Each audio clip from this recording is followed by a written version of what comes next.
Good morning, everybody, and welcome to Wake Up Wednesday.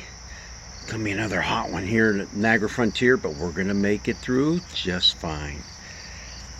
I thought that just very briefly I'd go back to something that we talked about in Testy Tuesday, and that is from our lectionary reading coming from Deuteronomy, the 4th chapter. There's this one verse that has caused quite a few of issues through the ages, not only for Judaism but also for Christianity as well.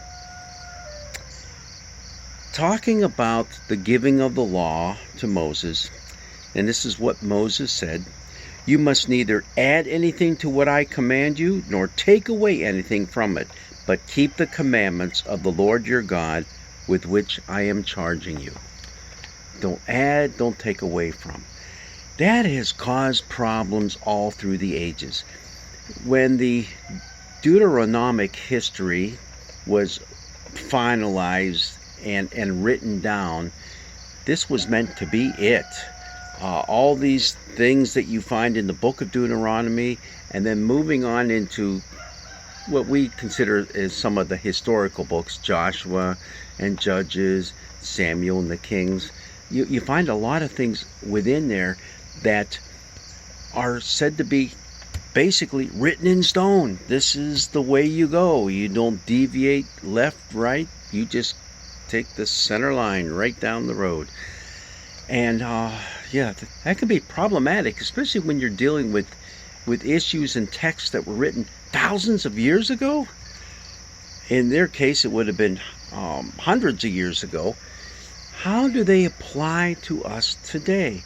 That has always been an issue.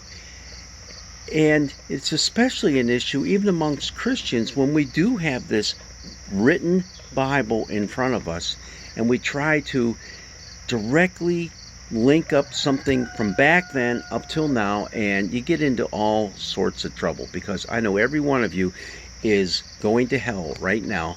Did I just say that? Well, yeah, if you really take things literally, like what you're wearing. If you have two different types of fabric woven into whatever you're wearing, hey, you're in big trouble, dude. And what did you have for dinner the other night? You know, were you eating that shellfish that's prohibited? I mean, there's all kind of stuff like that. What do we do with it? Well, number one, you can take the straight line, literal interpretation of every last word you see in there, and you're going to find out that pretty much all of us are condemned to hell right about now, if you do it that way. Or you do what the Jewish rabbis did, even going back before Jesus' time. They sat around and they worked with these biblical texts, and they said, what was God trying to say to us back then, and what is he trying to say to us through all that back then stuff right now? And that should be our job, so to speak, as Christians. That's why we have people who study the scriptures and try to parse it out and dissect it. And I know sometimes you can get too far into that to where you lose the spirit of what's going on. But that's what we're trying to discover. What is the Spirit trying to tell us? What was behind all these things that were written? Now, what you have happening within Judaism has a direct effect on the life of Jesus.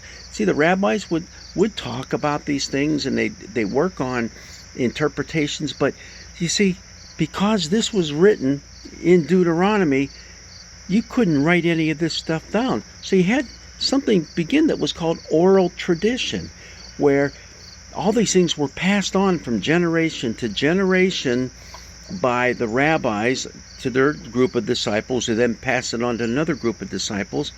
But interestingly enough, what happened was what they said was then kind of dissected, and okay, what do we make of this and that and the other?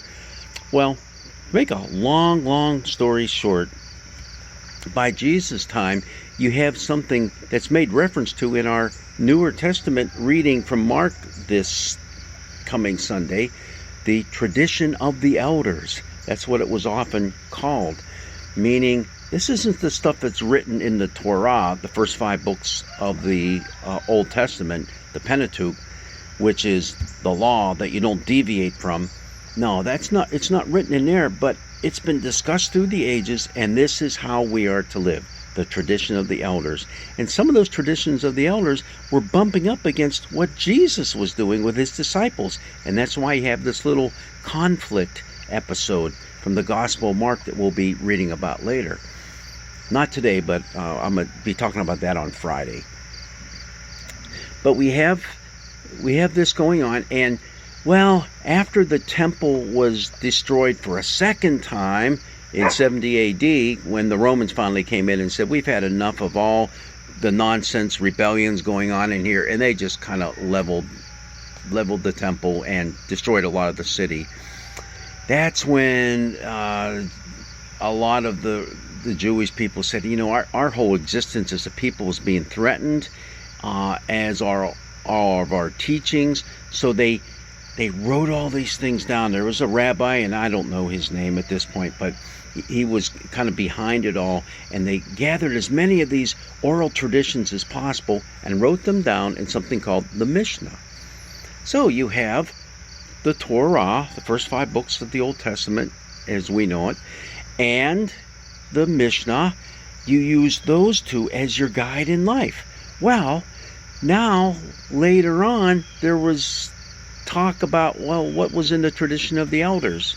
What do we see there? And those things were kind of discussed and talked about. And another rabbi came along and said, hey, we got to save all this stuff. So he combined those discussions and interpretations of the tradition of the elders, the Mishnah, with the Torah, and put all those kind of discussions together into the Gemara. So now you have the Gemara.